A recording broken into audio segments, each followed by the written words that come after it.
আমার পরিলক্ষিত হয়েছে পর্বতজোড়া বন সংমণ্ডলের অধীনত রূপসী রেঞ্জর একেবারে 1 কিলোমিটার নিলগত একেবারে আমার যে পর্বতজোড়া প্রাকৃতিক সৌন্দর্য গছবিলাক কাটি ধ্বংস করে পেলাইছে। ইয়ার আঁৰত কোন আছে? নিশ্চয় ৰেঞ্জাৰ নয় ডিএফও মহোদয়ৰ আশীৰ্বাদত এইবিলাক হৈ আছে বুলি আমাৰ সন্দেহ হৈছে।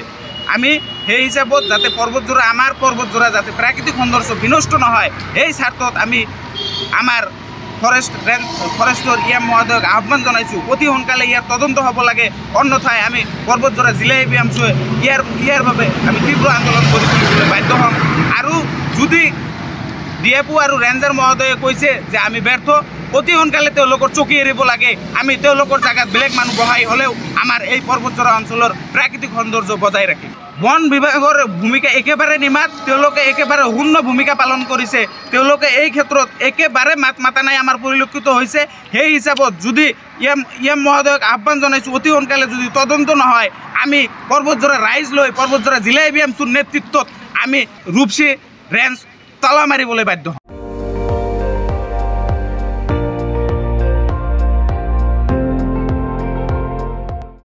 আপুনি চাই আছে ND24 সৰ্বশ্ৰেষ্ঠ নহয় সৰ্বোত্তমৰ দৌৰত।